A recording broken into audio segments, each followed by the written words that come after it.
A base governista conseguiu aprovar o regime de urgência para aquele projeto de lei que prevê uma transição de 3 anos para o fim da desoneração da folha de pagamento para 17 setores da economia. Essa proposta foi apresentada após o Supremo Tribunal Federal declarar inconstitucional a lei que prorrogava essa medida até 2027, em razão da falta de indicação de recursos para compensar a perda de arrecadação. Parlamentares da oposição expressaram preocupação com o aumento da carga tributária em função dessa volta gradual dos impostos sobre a folha de pagamento. Luiz Felipe Dávila, a gente tratou disso por diversas vezes, muitas ocasiões. Você disse que era até favorável à desoneração da folha, desde que todos os setores fossem beneficiados. Enfim, e agora estamos tratando da reoneração da folha de forma paulatina. Haverá um escalonamento no retorno desses impostos, só que os representantes dos setores não fazem boas projeções. Alguns indicam até possibilidade de demissões, né? O que a gente precisa considerar? Olha, Caniato, veja como é perverso esta ajuda para determinados setores em detrimento de outros. Então, vai reonerar os 17 setores, começa de maneira gradual a partir do próximo ano. Existe aí a chantagem dos 17 setores, dizendo que vai aumentar o desemprego, etc. E, por outro lado, estão querendo aumentar a carga tributária para o Brasil pagar a conta dos 17 setores. Isso aqui é coisa inacreditável. Esse projeto vem aí no encalço aumento da carga tributária. É inacreditável. O governo não consegue fazer um corte de despesa. Então, aí vai chegar a conta o próximo ano, quanto custou para todos nós contribuintes o custo da desoneração, que vai aumentar nosso imposto. Vejam só os projetos que estão na manga do governo para aumentar tributos o próximo ano para pagar pelo esse subsídio que foi dado aos 17 setores. E olha, este é um caso. Se nós abrirmos o detalhe com lupa das concessões feitas na regulamentação da reforma tributária, nós vamos ficar ainda mais escandalizados, Caniato. Não é à toa que o Brasil vai pagar o imposto de valor agregado mais elevado do mundo. É sempre isso, o governo fazendo gracinha, com benefício, subsídio para determinados setores e passar a conta para todos nós. Isso está acontecendo na política energética, agora, conta de luz, está acontecendo na demagogia do gás. O tal do subsídio do gás está pulando de 3 bilhões para 13 bilhões. Vai aumentar o custo do botijão para todos nós. Isto é populismo econômico, populismo fiscal. Faz gracinha para um setor, desonerando e aumentando a conta de todos nós contribuintes. Esta é a política de um governo guiado pelo populismo ao invés da responsabilidade fiscal. Agora, Beraldo, se o governo quer a liberação para cobrar mais impostos, então as perspectivas para os setores produtivos são péssimas, né? Porque possivelmente em 2 ou 3 anos a gente vai ter um cenário difícil, sobretudo para quem quer empreender. Bom, Caniato, o governo lida com a sua realidade, né? A incompetência na gestão econômica faz com que o Brasil seja um país improdutivo. O emprego no Brasil custa muito caro. Essa desoneração que agora o governo transformou numa bandeira, que tem que acabar com a desoneração, tinha justamente o objetivo de tornar o emprego no Brasil mais barato. E isso é um pedaço do problema do emprego, não é? A gente é um país que tem uma justiça trabalhista.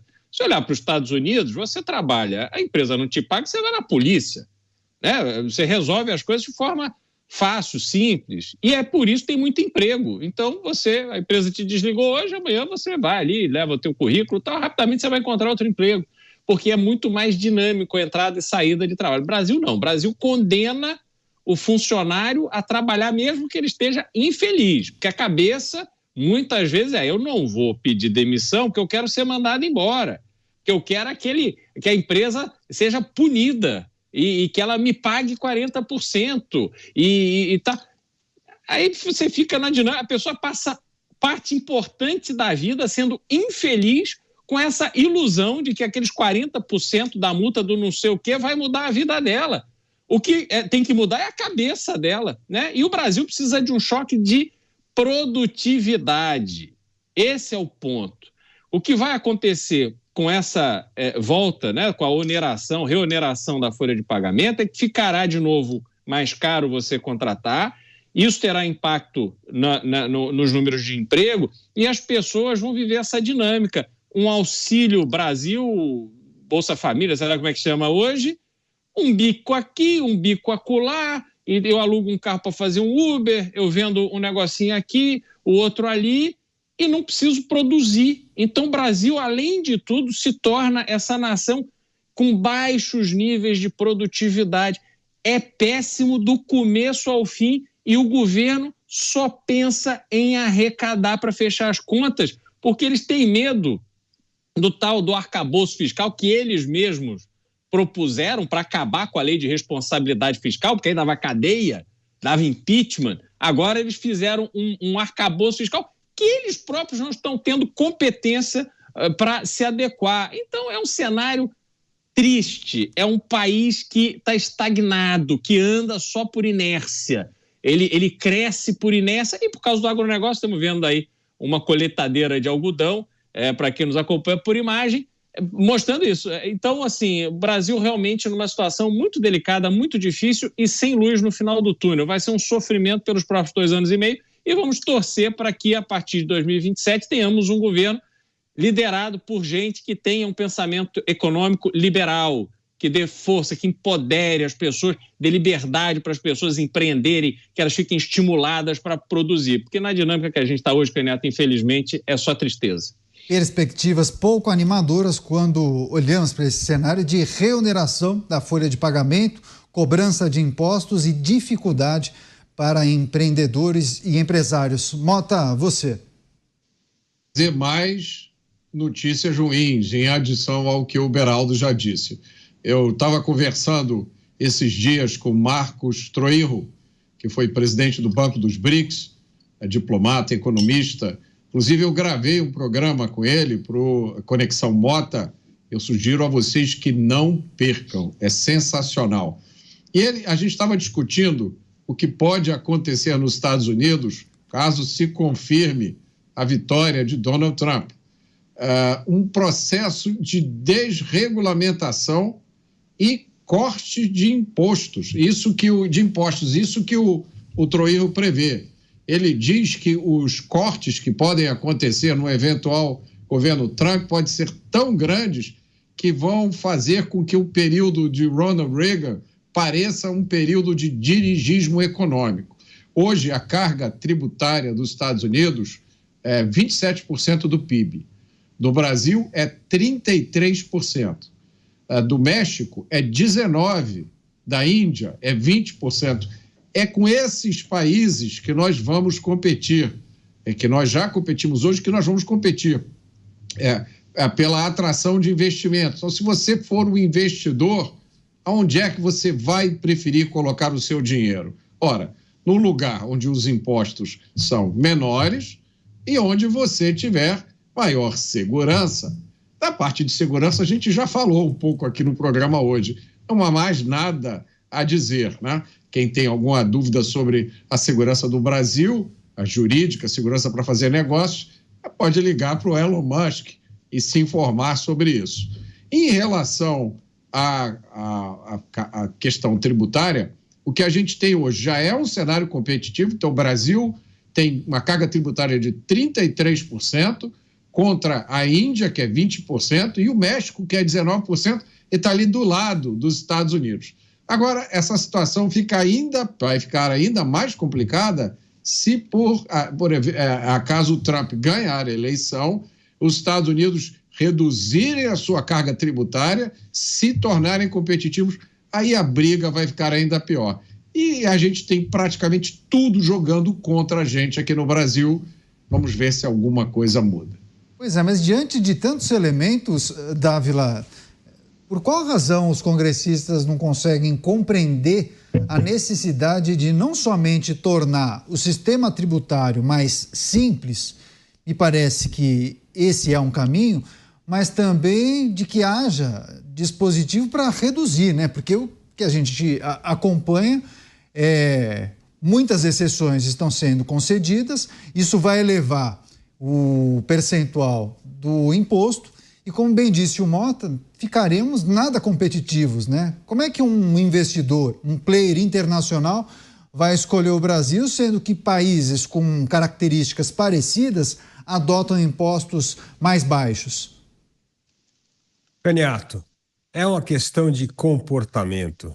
Se pegarmos representantes hoje do Brasil no poder judiciário, no poder executivo e no poder legislativo, a maioria é anti-mercado. A maioria não gosta da economia de mercado. A maioria gosta de olhar a economia de mercado como uma grande vaca leiteira para extrair recursos e para sustentar um Estado caro, corrupto e ineficiente.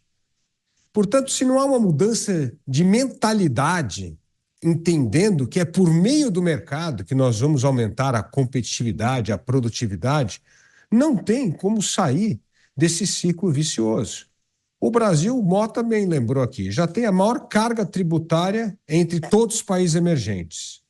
Nós temos a pior produtividade por trabalhador entre as principais economias emergentes.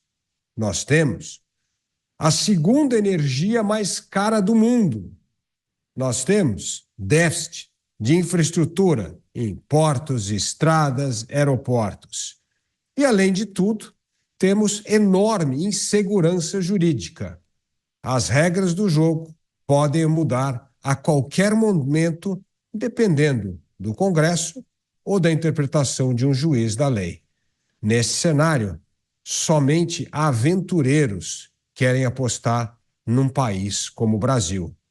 Somente especuladores que entram no mercado, na bolsa, e saem rapidamente para poder aproveitar este paraíso dos juros elevados. E por que o juro é elevado? Justamente porque a dívida pública cresce muito mais do que o PIB. Isso obriga o Banco Central a aumentar a taxa de juros e o Brasil ter a taxa de juros mais elevada entre os países emergentes. Resultado de tudo isso, um país de baixa competitividade, baixa produtividade e incapaz de competir no comércio global.